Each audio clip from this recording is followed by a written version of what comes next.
Welcome to Zen and the Art of Real Estate Investing.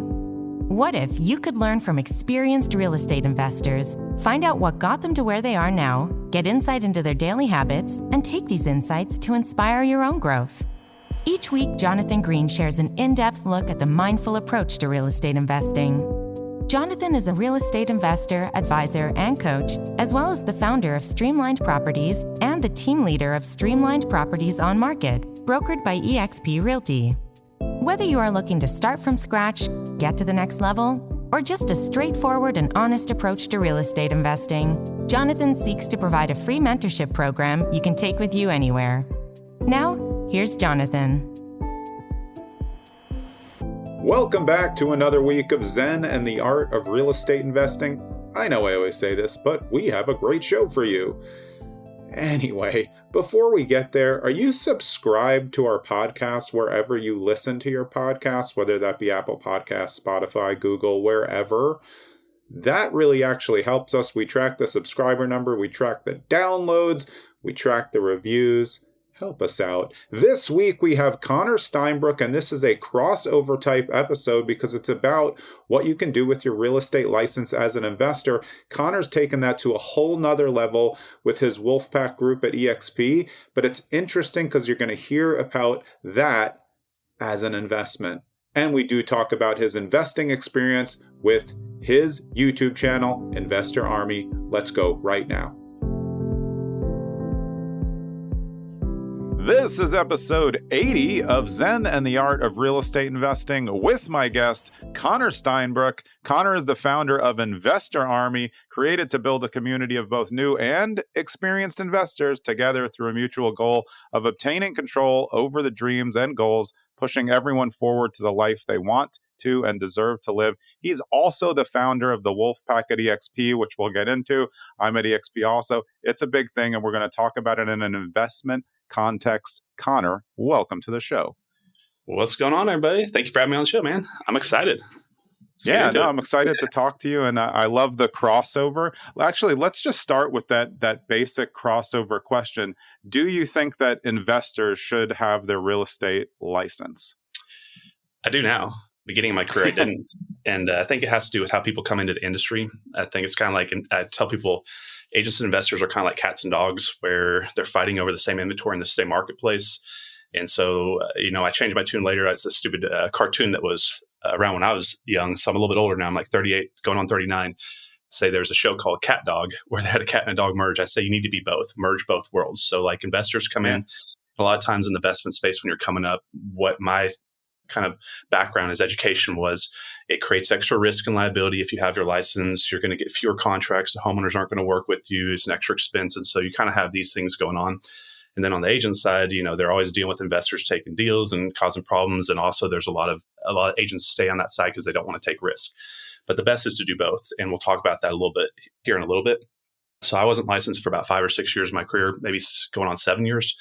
And then I changed my tune on this completely as eXp came into the picture, which is why I ended up getting my real estate license. But after I got my real estate license to join eXp Realty to build the revenue share model, I realized that I'd made some big mistakes over my career and probably cost myself 7 figures or more with not having that license to run my business for those 5, 6, 7 years. And I can talk about some of those reasons if you'd like me to.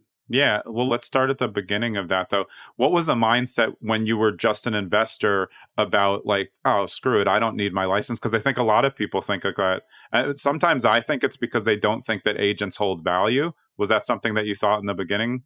Yeah. So like one is like, I believe that, my goal is to create big checks and cash flow and residual income and work for equity, and not at the time when I got into the industry, property values were a lot lower. So real estate commission checks were a lot smaller. So wholesaling checks were a lot bigger for me. So I'd rather wholesale a house for 10 to 15K than, get a house under contract for 100 and wholesale it for 110. But, right. Don't have to pay the brokerage on the wholesale fee. You're on your own LLC. Right. And then now as over the past, many years, the market's gone way up. Now you're seeing a lot of properties in the 250, 300, 400K price point, which is, getting up more to where a check is equivalent to like a wholesale deal. So that was how I was doing my transactional income a lot, was wholesaling and flipping in the beginning. And so I just saw a sales side as just another transactional business that I didn't really need to be doing at the time. And the only time I really felt like I needed to get my license was when I get these low equity leads that would come into the office. I'd get someone that want like $500,000 for a $500,000 house. And I have to explain to the seller, look, I'm an investor, I'm not an agent. But at that point, there's a timeline horizon that you don't have the ability to capture on, because you can't just go get your license and wait for that seller and say, hey, or have them wait for you and say, hey, can you wait, a couple months and then I can do it. They're not going to do that. So these opportunities were coming in and then going out the back door. And so I always knew I needed to get it. But then every time I did go to get it, in my mind, what happened was I was too busy in the furious pace of business. I couldn't commit to the expensive time and distraction of doing it in my mind to go get it in the heat of a busy business when I was already kind of running a million miles an hour. So those are some of the reasons why I didn't go do it. Then also just like I had a lot of people telling me like disclosure issues and having it, you're going to get fewer contracts and it's going to, create all sorts of problems. But later I realized that's just factually not the way it is. It's actually the other way. So when I did get licensed, I realized I got more contracts accepted and I had more credibility. So let's say I had myself that was non-licensed and I cloned myself, every variable the same and every characteristic except this one has a license. And I go offer John Smith, just a random homeowner in the marketplace, the same offer, 100K, 100K. Well, this person over here in that family's mindset's regulated by the state. They have a license. They can, make a complaint on them. This person over here is the Wild Wild West. They may not even have a website. They don't know, in a one-page contract. So it creates a level of comfort for the homeowner. And then also one of the other things is like a lot of people, another thing to create credibility, more comfortable mindset for them when you're going the contract process is to not use like a one-page contract like wholesale deals people usually do. Use the state promulgated forms like the Trek 1 to 4 here in Texas, because I have a lot of people talking about they want to use like their own documents. You're going to get more contracts when you use state forms, because that homeowner, when they bought their house the first time, had familiarity with that contract when they purchased it the first time. I've lost deals where I've tried to use my own paperwork and they're like, what is this? This doesn't, this one-page document, two-page document, it didn't make sense to them. So I've always tried to, just use the state forms. That's a little bonus tip in there for you guys.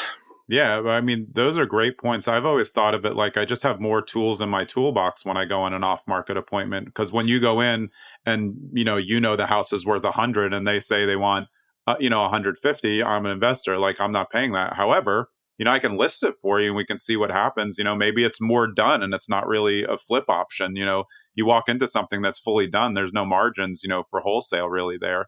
100%. Yeah, I think it's interesting. I mean, I've worked with a lot of, investors who we brought in, got their license, and then they said like, I don't really like selling houses. And I'm like, but you want to buy houses. If you want to buy houses, you don't have to sell them, but you have access to look at them. Was access a huge thing for you? So you didn't have to go like call a real estate agent if you wanted to see something on market? Yeah, so that's a good question. So that, and also like avoiding your own commission. So, like you'd think that, so like if I couldn't have used like a flat fee listing service and I couldn't have, acquired third-party services that pull that information that the MLS does to run comps and things like that, I wouldn't have been able to run my business without being an agent. But since there's flat fee services out there, I was using like, I forget what it's called, Listing Spark here in Dallas that I was using before XP. It was like a $7 a day listing service. Well, that allowed me to cheaply list my properties, and they were selling by themselves at the time and the price point I was doing. So I didn't need a license to save a commission. But if I was listing $500,000 to $800,000 house flips, I need to have a license to not, have to pay that type of commission. Yeah.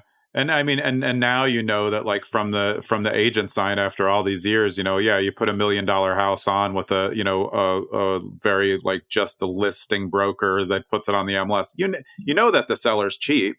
And that's not going to get you the max amount because everybody's going to be sniffing around. Hey, why are they using, listlow.com to list it? It's because they're trying to make the most. And it's always, these are really good points. I mean, I think the cat and dog point in the beginning is really good because I really do think it's like that. They're almost like they're fighting over the same products. Can I get this listing or can I buy this wholesale? When it's like you can do it all together. And I really, really agree with what you said. You have a lot more power and credibility with a license, even though it's not terribly hard to get. It's a state license, and you have requirements and ethical constraints. So it gives you that layer up over the wholesalers, which I always felt, I show up, it's 5 wholesalers and me, like you, they can find us on social media. But we also have a license. We also have the cash to invest. And that beats a lot of the wholesalers who are just kind of, like you said, unlicensed, playing games. You don't know what goes on there. Did you find that helped you leverage just more when you were on site? Oh, for sure. Like if you have a license, what does it do? It gives you another option, and the more options you have for anybody in sales, their mindset is to choose an option instead of say yes or no. So if you're one trick pony, meaning going in with a low cash offer where a lot of people are, they can say yes or no, or they can counter, but usually they're going to say yes or no. Right. But when you have multiple offers, meaning I'm going to come in with a low cash offer, I'm going to come in with some creative offers where I'm going to have multiple types of owner financing offers, and then I have an offer to sell at retail, you're giving that homeowner options to choose. And when they feel that they have the option to choose, they're not feeling pressured to choose. I mean, they don't feel like the gun's under them to take what you're forcing them to take. And if you make all your offers where they're about the same, meaning it doesn't matter which one they take, now you can sit down with them and be a solution for them and help them solve their problems. And you sit down with the homeowner and say, Mr. and Mrs. Homeowner, every person I work with is a little bit different. They have different financial situations. They have different time horizons when they're trying to accomplish this. Some are trying to move for school. Some are trying to, get it done before foreclosure. Some are trying to, move. Sometimes there's whatever it is, right? But I want to make sure that you have the best decision and do the best thing for you and your family. I'm going to go over all these different options with you.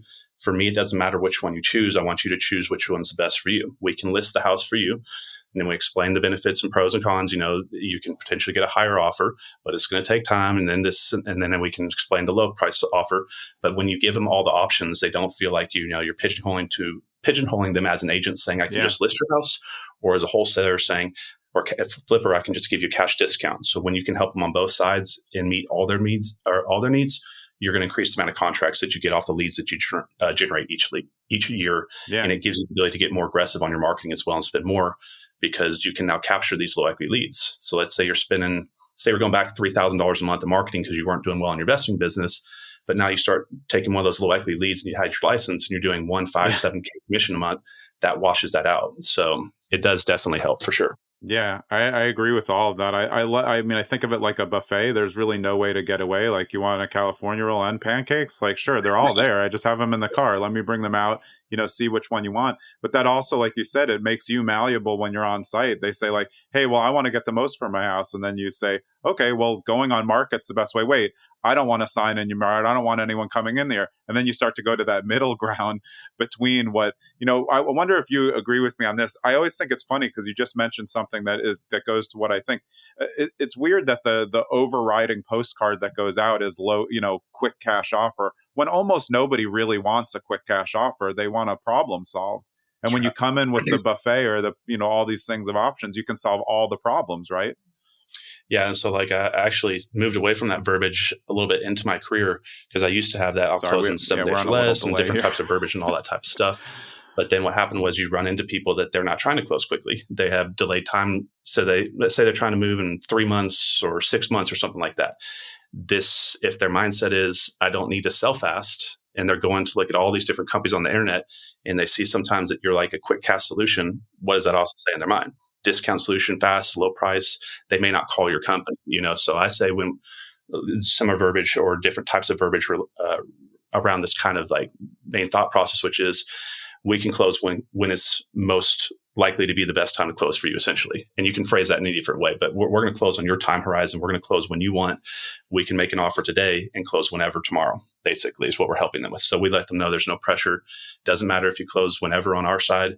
It's whenever works best for you. You're going to get more contracts doing that way as well, because if you're trying to tell people, hey, we're going to close in 3 to 7 days, well, what if they don't need to? What if they have a house full of stuff and kids that it's overwhelming for them to try to think that they have to get everything in their affairs in order quickly. Now, obviously, from your mindset, you're like, well, I will close at any time going forward.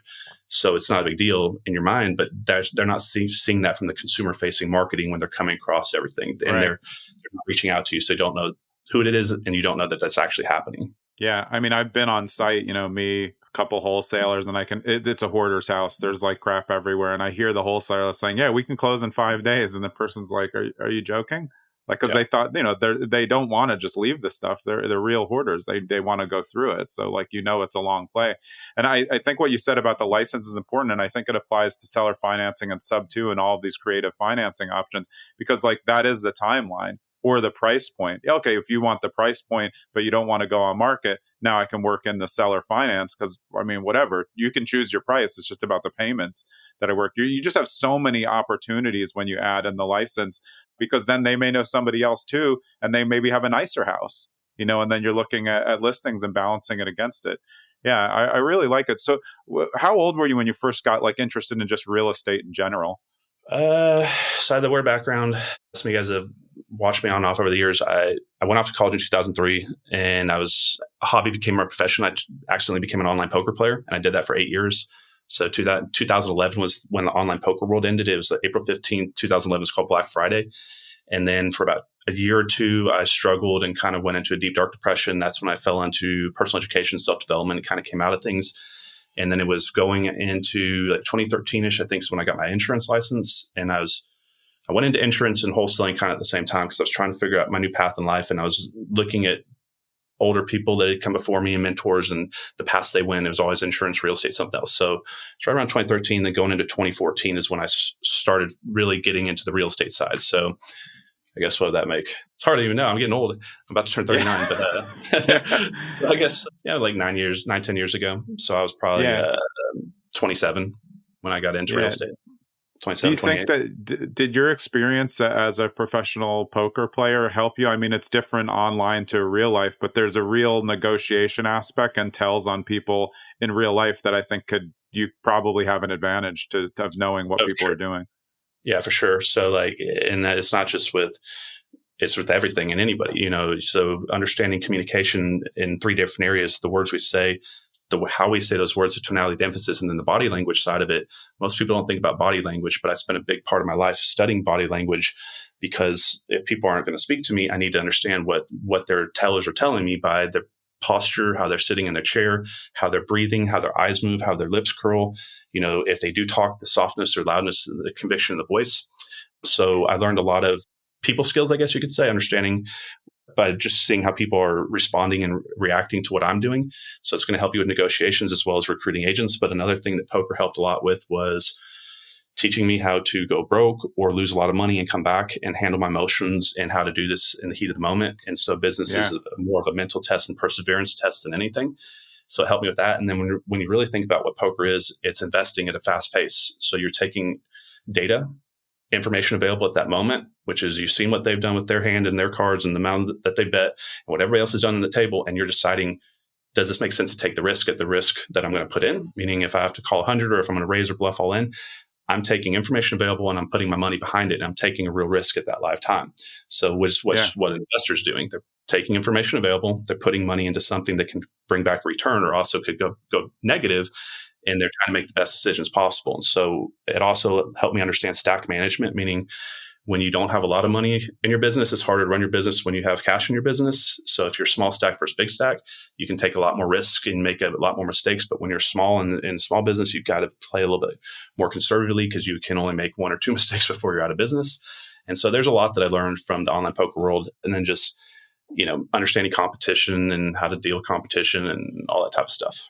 Yeah, I mean, those are great analogies. I really like the calculated risk portion because I think of it, and I'm not a big on poker. I'm terrible at it, but I'm probably good at bluffing because I have no emotions. So, but it's like part of understanding calculated risk is like, okay, based on my experience and what cards are on the table, I still don't know for sure.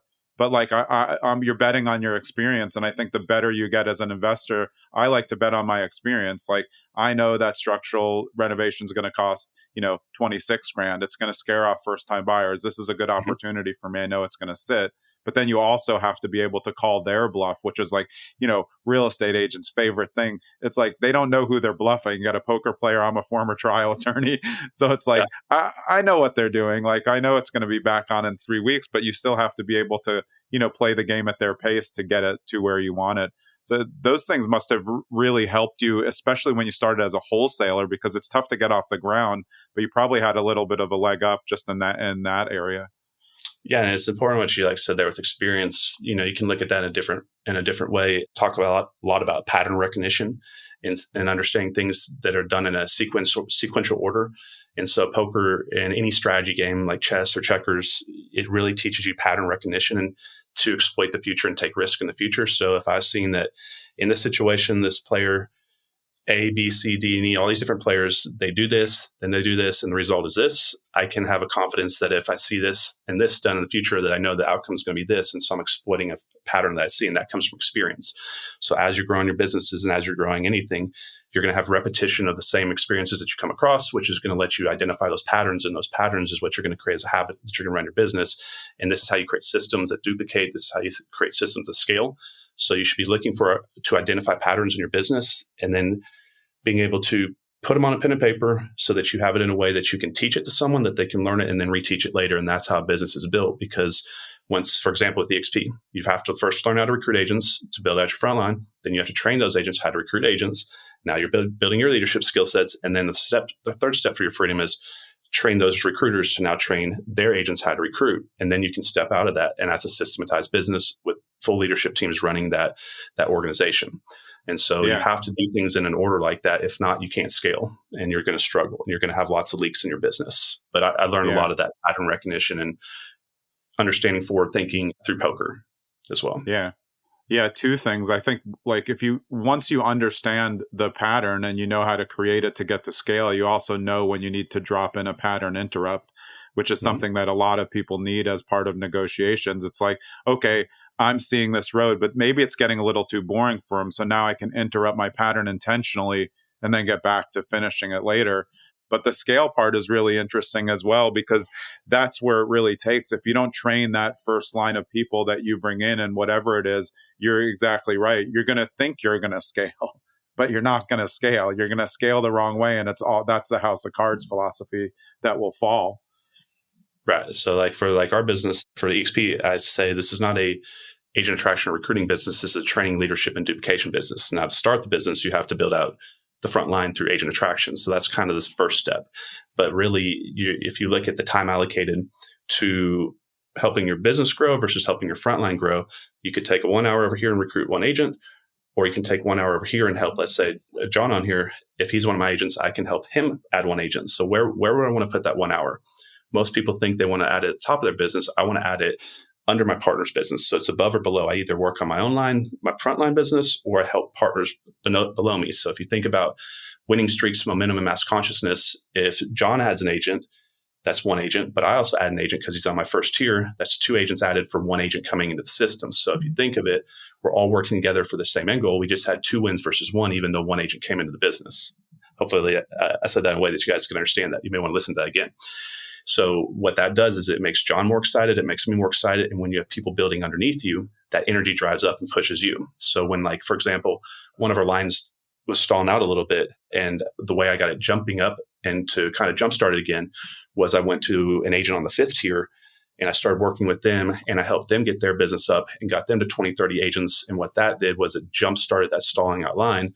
It got their sponsor, who was a 4th tier for me, then 3rd tier, 2nd, 1st tier, and it pushed up. And now that business is about to break 400 agents, and it was stalled out around like 200.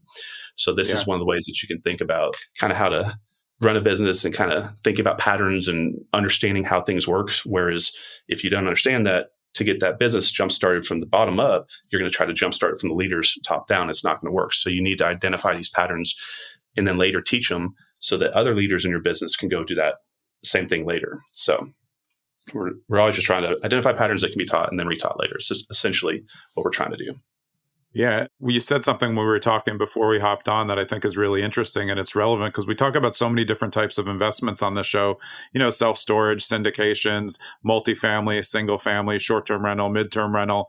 But you told me before that you look at your downline that you've created at EXP as an agent, as an investment portal. Explain a little bit about that and how it mirrors what you can do in real estate investing in some ways. Yeah. So if you traditionally look at like a lot of brokerage models, they're single income stream, active income models. So in business, we're going to have 3 different ways we create our income. We have active income or time traded income. This would be flipping houses, wholesaling, a 9-to-5 job, real estate sales. It's anything where your time's trading into creating that income stream. And if your time stops, your income stops completely. So you could be making $1 million a year selling houses or flipping houses, but if your time stops, it goes away completely. And this is why you struggle to create wealth, because of time limitations and life limitations. You have life liabilities later, children, grandchildren, taking care of your older parents, health issues yourself. So as you also get older and start to save up a little money, it's a lot harder to stay excited about what you're doing for a long period of time. And it just creates it's hard for people to get to where they're trying to do with active income. Now, the other two income streams are equity models and residual income models. And this is what investors focus on. You think about equity. We buy properties to have them pay down over time. So we're having the principal pay down, but we're also having the appreciation. So equity creates wealth differently because it's grown without time being allocated to make it grow. So if I had a rental and a couple stocks and I went to sleep for 12 months because I was in a coma and the markets went up 10% while I was sleeping, when I woke up, what happened was my net worth grew, but it expanded while I was sleeping. So no time allocated to make it grow. So equity creates wealth. So let's say you had, 20 rental properties and the market went up 10%. Look at the expansion. And then the last income stream is residual income. This is time and money, which is what the revenue share model is. So I had always been in my mind to go back to the agent side. My goal is to create wealth, and I need to do this through equity ownership and residual income. And that's why I didn't think I needed another, my license at the time for active income, because I was already creating active income through my house flips and my wholesale deals. So then what happened was I blew EXP off for like 2 years.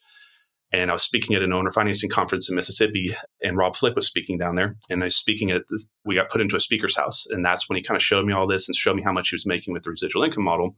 And I said, I didn't believe it, to be honest. He was making over $100K a month in a few years. And I said, if this is real, this makes sense. I need to do this, because I was back and forth on getting my license already. But the mentality from the investor mindset is draw a T-chart. And this is kind of what I did. I had a T-chart, and I said investor side, retail side, traditional side. All three income streams. So over here, wholesale house flips for active income on the investment side. For residual income, you have owner finance notes, rentals, and passive money lending. And then you have the equity side on the investment side. And then over here, usually you see active through sales and then a gap, because you don't have an equity model and you don't have residual income. But then with EXP, they filled in the equity side. So now you have the stock awards. And then you saw that they have the residual income side with the revenue share model. So what I saw was, now, if I get my license and go do this on both sides of the business, I have all three ways of creating income and building wealth. This is going to allow me to get super aggressive on my marketing dollars, because now whatever lead comes in the office, regardless if it has no equity or high equity or price point, if it's low price point or high price point, I have the highest and best use of that exit strategy. So that was one where I saw that I could get more efficient and run both my businesses off each other. And then I looked at the scalability side. So growing a rental portfolio grows linear, and growing a revenue share model goes exponential. So if I want to add another rental property to my plate, I'm going to have to go through the exact same process, market, find the deal, however I get it, right. Close on it. Usually, like say you're going to do a BRRRR interest-only loan on the front side, stabilize it, fix the property up, bring the equity value up, go back and refinance later. Then you have to deal with tenants, toilets, and termites, and back in management side of the business. And then if you want to do it again, we do it again. Still a great way to create wealth. I still buy rentals.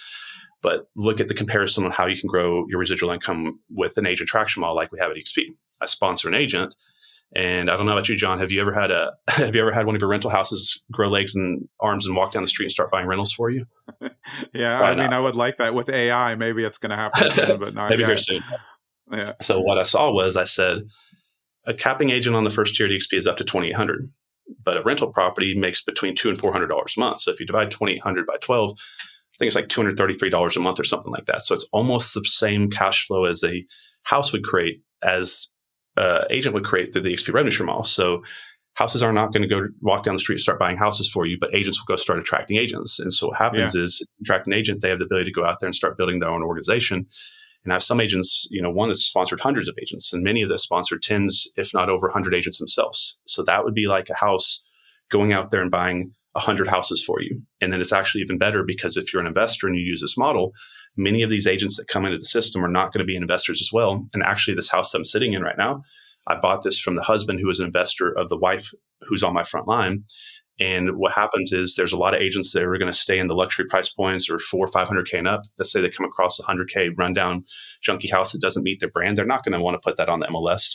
And if you think about agents, how they normally send out leads, they're kind of like wholesalers. They have a database of investors, and then everybody gets the lead. You're going to have to pay more than everybody else. Whereas if they're partners of yours and they're on your organization and you work with them regularly, you get what's called first rights of refusal. So I get text messages. Does this make sense? Would you buy this? And so I buy houses every single year from agents in my organization. So it's like houses, they'll buy houses. They'll bring out houses for you to buy for your investment business. So it's cash flow, creating cash flow, creating cash flow. And so I hadn't seen anything more leverage than that. And so that's when I decided I'd be destroying my future and being intellectually dishonest to myself to not go get my license once I understood this and knew what this could do. And I would have regretted it forever. So that's what made me go get my license. And here we are, 5 or so years later, about to hit 3,000 agents. So it was a good decision. If you guys are an investor, go get your license, reach out to John, and one join EXP. Yeah. I mean, I really like this point of view because I think overall, obviously this is an investing podcast, but like people think of the rev share models and the stackable downlines, when they started at Keller Williams as like, oh, this is all, Tupperware sales. But like your point of view is like, this is another investment and I'm investing in people who are going to invest in other people. And, there's scale for it and there's scale for those people to do it as well. So like, this is investing. And I always think like investing as people is much smarter. I love real estate. It's tangible, but people, like you said, can create more. You had a great point. That building's not going to find you another property. A person is. So why aren't you investing in the people? Yeah, I really like it. Today's show is brought to you by Streamline Properties on Market, brokered by eXp Realty. That is my on-market real estate team. We are investor friendly. We work traditional buyers, sellers, but we also work the investor sphere all the time. House hacking, short-term rentals, flipping, long-term holds, anything that you want to do. We're experienced in that arena. We work the whole state of New Jersey, Philadelphia County in Pennsylvania, Elko County in Nevada, and the Catskills region of New York. So whatever your investor needs are, you can count on us. You can go to streamlined with a D .properties. Let's get back to the show. How did you get started with Investor Army, and what was like your start to real estate? What was like the first property that you ever bought as an investor? I got into the space and I went through like one of those rip-off gurus on stage, and they were one of the scammy ones, and they took a bunch of money from me, and it got me to where I was pretty deep in the hole in debt. And I was getting to where I was like $100,000 debt, and I actually had to get a job working for minimum wage, and it was pretty bad. And so the one thing I was doing at that time was I was watching YouTube videos to educate myself. I'd run out of money, but I was watching YouTube for free. And this is important, you guys. If you don't have a lot of money or you're in debt, it was when I got in super debt, when I started making money, is when I had money, I made all the mistakes. You can build a business with your work ethic, not your dollars today, because of the internet. And so I was watching people like some of the old ones, like System Saturday with Sean Cochran and Cody Sperber and, Sean Terry and all these guys way back in the day. I mean, they're still around doing stuff, but it was like way back when YouTube didn't even have thumbnails. Remember, you just posted, you couldn't even put a thumbnail. And I'm old. I remember. And what actually happened was I was one of the first few people on InvestorCare, on the InvestorCare platform. And some of you guys may use InvestorCare with Trevor Mock and Adrian Nez. And nobody was going into the mastermind calls. And doing this sounds familiar to probably some EXP leaders or anybody running mastermind calls. Hard to get people to show up. But they were doing like a weekly optimization and training call. And Adrian was on there talking about YouTube videos and how to optimize videos and link them to your websites. And so I was watching YouTube videos to educate myself on how to build out WordPress websites and do SEO. And then I was linking them to my websites that I was building. And I saw that they were going up to page one, or they were moving up the rankings. And what happened was they got up to page one, and I went from basically $100K in debt to sometimes doing almost $100,000 a week in wholesale deals. And I got myself out of that situation, and I started flipping houses, and then moved from flipping houses to building a rental portfolio. Realized it was, I say cash flow, but it wasn't as much passive as I wanted. So that's when I started going into the note space, and then did land and mobile home deals on land. And then I had so much help from people on YouTube that I was just like, I'm going to pay it forward. And also I can use YouTube to build businesses around and create attention for marketing. And I was like, if it worked for them, on the flip side, for where they caught my attention and vice versa. So I just flipped the role. And what did I do? I identified the pattern. I saw other investors doing this. And I said, I'm going to recreate this pattern. And I got on YouTube and I started filming videos. And the basic content that I was doing was, here's the problem, or here's what I did to mess up, or here's how I'm an idiot, and here's how I fixed it. And that's pretty much it. And I didn't have a lot of high level lighting and editing equipment and all this type of stuff. It was just cell phone and, and also and then I also remember I was doing it for time leverage because a lot of people were asking me the same questions, and I needed a platform to host my answers on. So instead of answering 50 people for 15 minutes, one by one, I would just film a video, and then I'd send that video to people when they'd have that question. Yeah. I think it's crazy. Yeah. I think it's funny how investors and real estate agents always ask, I don't know what content to make. You could just literally come up with the 20 questions you get asked the most and do exactly what you said. Just make a video about that. You could never stop. Someone asks you a question. Ooh, good question. just make a video. Then every time somebody asks you, when you send them the video, you don't have to have the conversation. So it goes back to what you're saying about the time savings. You're creating something that is basically evergreen that can answer questions, so you have more time to focus on everything else. Yeah, it's interesting. Of all the just straight investments that you made on your own, what was your favorite type of product? Multifamily, single family, storage, mobile home. Which one do you enjoy the most? Yeah, as an operator. Now I just remember you asked me that other question. Yeah, so the first deal I did, and I'll kind of work up into that. Yeah, so the first perfect. deal I did, I struggled because I forgot you asked this. 6 months in, actually, I struggled. So if you guys are struggling right now, keep going. It took me 6 months to do my first deal, and I went way into debt. And now here I am. I'm not flexing, but I make very large 7-figure annual income. That is because I pushed through the struggle window. So what happened was I was in debt for a long time. My first deal was I couldn't get a deal done. I was trying to wholesale, but the one thing I'd done well was build a buyer's list. And so if you guys are not generating leads, go watch some of my videos on how to build a buyer's list, or go watch buyer's list videos. Because my first deal, I went to a mastermind, but it was like a local small event. It wasn't like a recurring REI club, but it was like a little event that this guy came into town. And I remember someone had a property flyer in front of me on the deck. They were sitting in front of me, and I could see over their shoulder they had a wholesale deal. And I was like, these numbers, if they're right, they look better than any house that I've been able to find. I've spent like $100 million trying to get a deal. And so I asked the girl at lunch, I said, if I find a buyer for you, would you split the wholesale deal, or is there something that we can do here?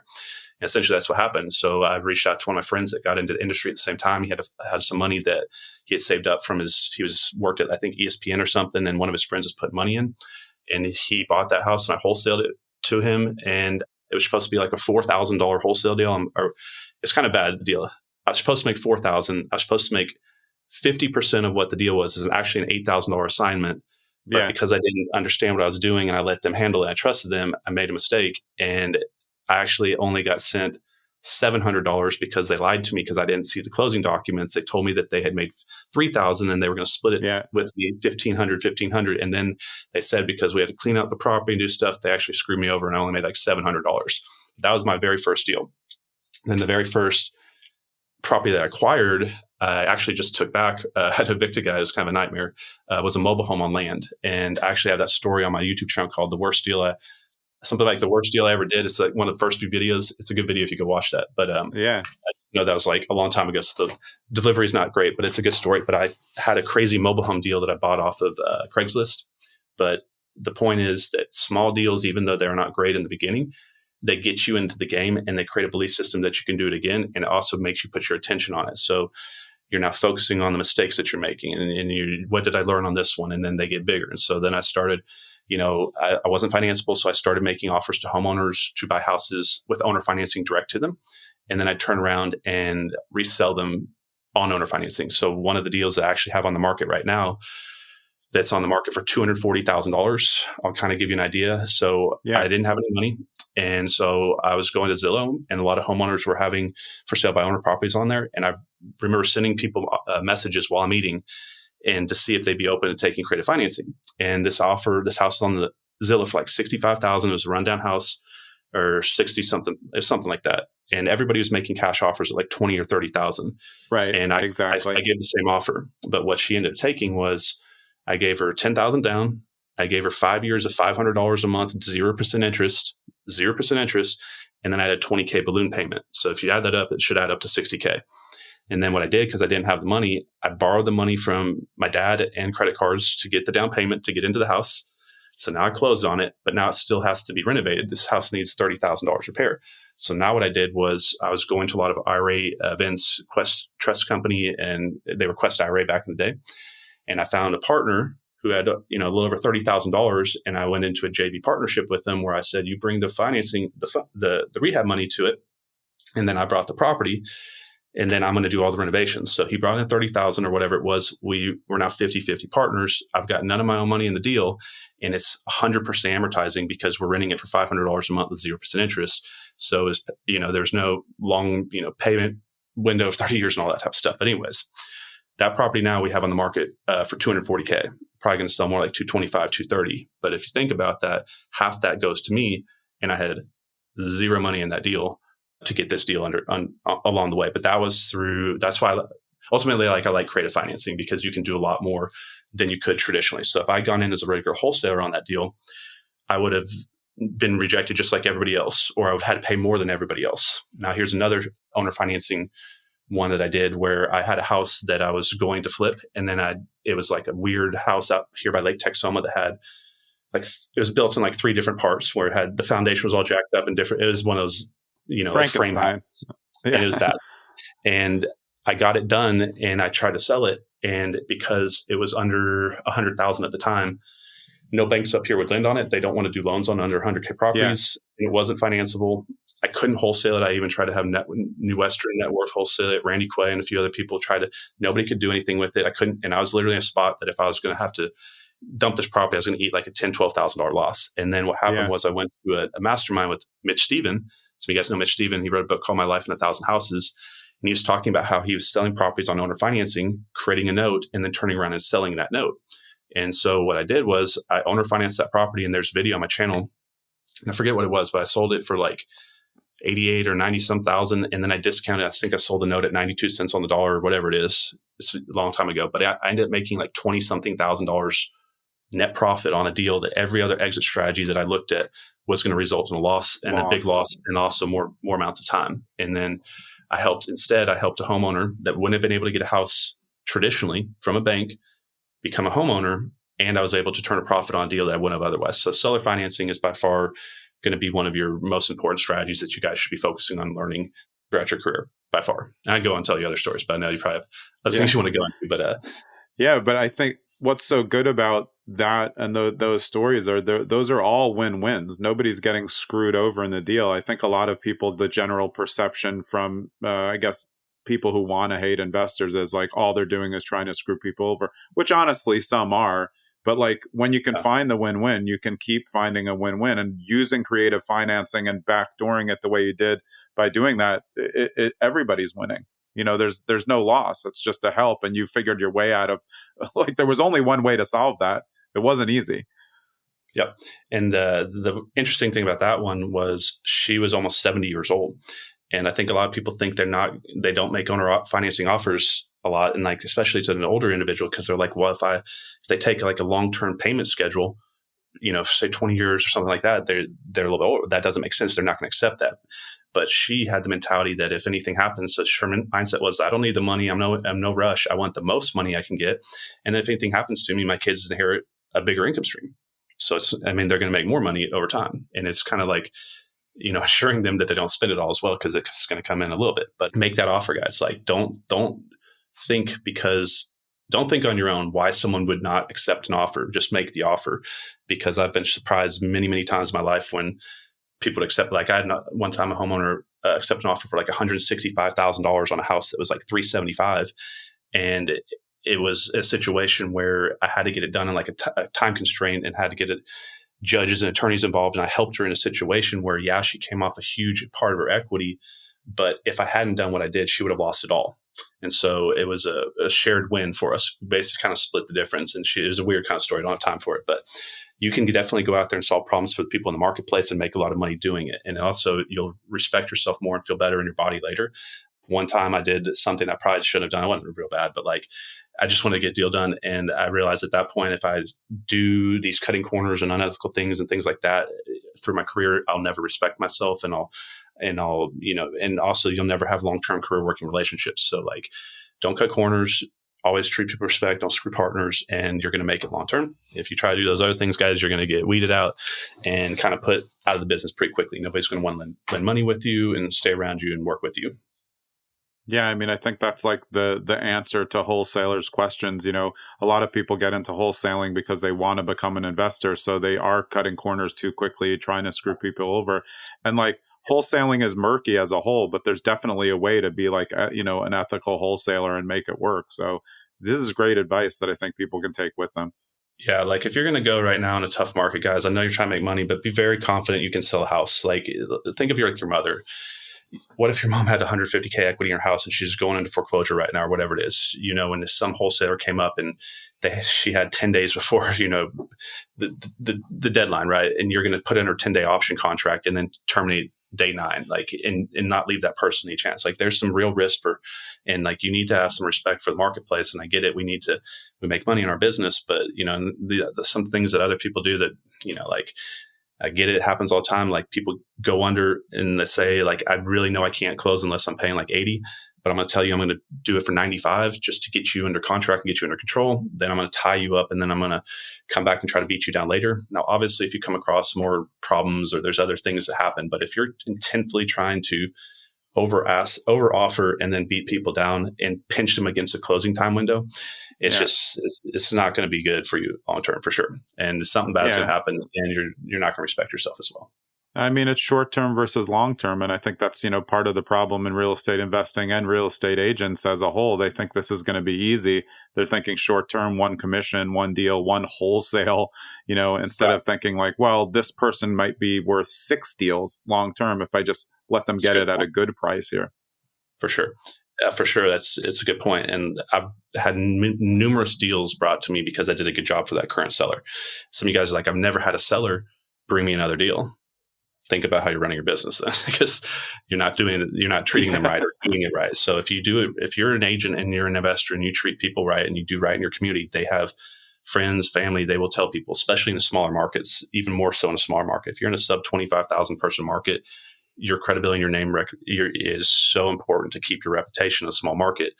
Now, you can make a few more mistakes. I'm not saying do that, but like, I'm just trying to let you guys know, if you're in a bigger market, you can. But in a smaller market, is crucial that you do what you say you're going to do. For example, like one time, this came up. I was in debt still pretty deeply, and I was wholesaling a deal for another person, and I didn't think it was actually going to sell. And then I had a number of people go out off my buyer's list, and actually had someone offer me full price. And then I had another friend contact me and said, "Look, I'll pay you $3,000 more than they're offering, but that's the most I can do, and I'm just going to trust that you're going to accept the offer, but I'm not going to go up and down." So I was like, "Okay, I'll do it." Right after that, I get another call, and another person does basically the same thing, and they want to take the property. They're going to give me another $3,000 on top, and I'm like, "Whoa!" And here I am, tens of thousands of dollars in debt, struggling right now, and I had a choice. And this is a choice that you guys get sometimes in business, where how important is my word to myself and my word to my friends and my partners, and I needed that extra $3,000, but instead I called my partner back and I said, "Hey, guess what? I had someone offering more," and he was starting to get upset already. And I could tell him, could hear his voice, and I was like, "But I'm going to hold my word. I'm going to do this for you, and I'm going to go ahead and sell you the property." So I ate $3,000 there, which most people won't do. But look at the return on the $3,000, because what that person did for the next few years, and they're a pretty big person in our marketplace, they went out and told everybody that knew both of us that Connor did the honorable thing. And I didn't do it to do that, by the way. That's not the reason why I did it. I did it because if people don't do that, if you won't do it, then who else will? So it's our job individually to do the right thing first, because if we don't, then who else is, right? But by doing that, it gave this person the confidence that they could trust me, and when very few people can be trusted in business, and they shared my name around a lot. And the return on that probably 6 figures or more easily, off the $3,000 that would have seemed like a loss in my mind, but it turned out to be a massive win, and develop a lot of great relationships because of it. And I'd urge you guys to take that mentality when you have these tough spots going forward. It's going to pay out bigger for you in the end. Yeah, on all ends of real estate. I mean, I think that what a lot of us have found, I'm sure you found this too, like real estate investors really, the majority really do want to help people, and they want to help other new investors, get started. That's how you can buy a lot of properties. You find someone who owns 10 properties, they have a junk pit that they don't want. They don't want to get too much for it. They're going to tell you it's bad, but they're going to help you. I mean, everything's a relationship business. And it seems like you've built, Wolfpack and Investor Army on relationships that foster real estate transactions. For sure. I mean, and you said a second ago about the lifetime value of a customer or the lifetime value of business, meaning you got to think this is not, you're going to get one deal. You're thinking this compounds into other deals, right? So you need to kind of keep that mentality and, just treat people the way you want to be treated. But if you can get in, it's not just like potential clients, it's third-party referral businesses, title companies, mortgage brokers, contractors, foundation companies. Like, just don't hire someone like a foundation guy at your job and just think it's a one-time job and you're just going to, give them an attitude and fight with them over payment, try to nickel and dime them. what I go do is like say like John's a foundation guy and I'm doing a new city. I'm going to say, hey, look, here's a situation. My house is all over this marketplace. Let's say that you come across the homeowner that calls you out there and they waste your time. You go spend hours bidding the job out, give them the bid, and they go, wow, I can't pay 15 grand, which is why they were calling you in the first place, because they tried to call a real estate agent and then they couldn't sell it, or they said it's not going to sell it unless it's foundation's fixed and it needs to be financeable. Yeah. Now, what's happening, John, is that homeowner is going to call someone like me. But they're not going to call me because you didn't connect them to me. But they're going to call someone like me that gives my services. So they're going to buy the house quickly. And you know what that person's going to do? They're going to call someone like you, but not you, because they don't know you. But what if you let her know about me and she calls me and I buy the house, I know you, guess what happens here? She gets her problem fixed. All that wasted time and energy going out to the property that you put out there is not just going to go to the wayside. I'm going to honor my agreement when I buy the house that I'm going to let you do the foundation work if you sent me that lead. And so you can start working just simple conversations with people, 1 minute here, 5 minutes there, and looking at business as compounding relationships, and then also send other people business. So the next thing is you set people up and explain to them how referrals can work, and then you lead by example, and you send another investor to that foundation company. So I'm going to send someone to John first, and what that does is it solidifies in the future. He's going to remember that he made money, had business come from it. We had that conversation. Now, if it ever happens in the future, he's going to send those homeowners to me. And you can do this with attorneys, plumbers, and all sorts of people. And people just need to get creative. They thinking they need to go mass blast ads all over the place. Relationships in this business, especially in the construction business, and lead to a lot of deals and a lot of just quick text, just a text or a phone call real quick. No marketing, no anything. And when you're not spending all that marketing money, your return on that deal is a lot higher, as if you had to do that. Yeah, I mean, just like you said with the $3,000 example, they're the people who, when you do the right thing, you don't have to ask for the referrals. You're going to get them because you're known for doing the right thing. And I really like, before we hop off, one thing you said about smaller towns, say 25,000 and under, like you mentioned, nobody really cares about your Zillow reviews or your Google reviews in a 25,000 and under town. They want the word of mouth. So sure, a big town, maybe it's not going to get around, but a small town, like, you don't need to focus on the reviews. You need to focus on the people. It's a great, great piece of advice, because I know a lot of investors who just invest in one small town, and they can because their name gets around. And people think like, oh, well, why would just homeowners come to an investor? Because they make your life easier and they solve your problems. And that's what people don't understand. Like, investing is solving problems. It's not cash offers. You've figured this out through all these years, but why doesn't everybody else get this at some point? Because they're thinking short term, I think. Yeah. And if you guys are struggling, we'll kind of wrap it up. I'll give you a little nugget here on the way out. So I struggled. The way I was going into debt was I was trying to compete in DFW, and I was trying to compete against home investors and all these big companies. The way I got my business off the ground was I moved outside into the secondary and tertiary markets. That's why I had that little cheap mobile home, and I went up to Sherman and Denison area. And the thing is, when you get outside the major markets, you're going to have less competition. The traveling educational circuit doesn't go through these small markets because they can't create a return. So you're not going to have all this, the Thamerals and, all these types of big companies coming through. So there's not all these REI clubs. So there's less investors in these smaller markets. The farther you go from the major city, there's less money and less escape routes, meaning less people have friends and family that have disposable income that could come in and step in and save them. And then the big one is the return on your dollar as far as marketing returns. The profits on the deals are equal to, if not bigger, than you're going to get in a major market, but your cost of acquisition to get those deals is substantially lower. So you can get a billboard in a small market for $300 to $700 a month, that in a big market's $5,000 to $7,000 a month. You can run radio ads and television ads in small markets that you couldn't in big ads. It's a lot easier to also develop brand recognition in a small market, that if you just repeat market and have billboards all over outdoor marketing, and you're doing this over and over and over, because the small market size, after you do enough transactions with enough people, word of mouth, they're going to recognize your brand, and it's going to grow really, really quickly. You can do things like marketing at local high school football games and baseball games where it makes sense, where you're putting your marketing out there. So I think if you guys are struggling right now, maybe think about moving a little bit farther outside your main market and look for some of those secondary markets that are anywhere from 10 to 30,000 people. And you may have a little bit more success getting going in those markets, which is what I had to do to get my career off the ground. Yeah, absolutely. It's very hard to compete in the big pond, especially when nobody knows you and you're fighting over stuff and you don't have the scale to really get past them. So you can work out you could, like you said, you could get 5 billboards for the price of 1, but they have even more value because the traffic percentage is much higher. Smaller town, more billboards, more activity, more eyes on it. Yeah, really great advice this whole time. Where's the best place for people to get in touch with you, Connor? So y'all can go check out my Investor Army channel. I've not been as active on it, but I'm about to get a little bit more active here, as y'all see. And then the new channel I created, it's just called my Connor Steinbrook. It's just my personal brand, and it's more on overall entrepreneurship and for all entrepreneurs in any space going into time management, communication, all sorts of personal education, self-development, law of attraction, vibration, all that type of stuff. So if you're interested in that, there's that channel. And then the only other platform I really have been doing anything on recently is Instagram. So you guys can follow me on Instagram, and I'm posting short form content, things like that there. But other than that, that's all I got. Awesome. Yeah, man. Well, it was a pleasure. I mean, I really like the way that you look at the downline. It's actually helping me reframe the way that I've always looked at it.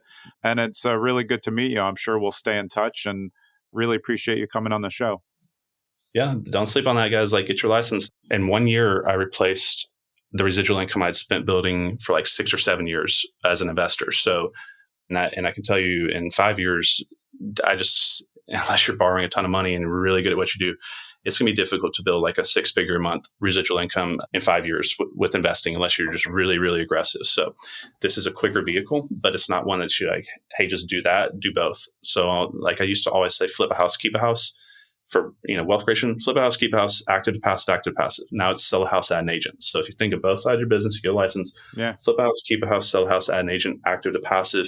You will become wealthy over time if you just keep going and you don't stop. Eventually, you'll figure it all out. And those real estate and EXP, all combined investing, is too strong of an overall vehicle. Everything working together to not create wealth over a career if you're really intentful about it. Hope I helped a little bit, guys. And I'm gonna wish you guys a great day, week, and year, and lifetime. And thanks, John, for having me on. Yeah, appreciate it. That was Connor Steinbrook of the Wolfpack Group at EXP and Investor Army on YouTube. I'm Jonathan Green. This was Zen and the Art of Real Estate Investing, episode 80. We'll see you next week. I hope you enjoyed that episode of Zen and the Art of Real Estate Investing with me, Jonathan Green. And I just want to remind you, and this is always an uncomfortable part, I don't want you to think that I'm begging for you to like, subscribe, follow, do whatever you have to do for the podcast, leave a 5-star review. But if you like the podcast and you think it adds value in the real estate investing sphere, then just do me a personal favor. Like the podcast, follow it, share it when you can with your friends, and be so kind as to write a 5-star review if you believe it deserves a 5-star review up against what else is out there. I would really appreciate it, and I hope you keep listening.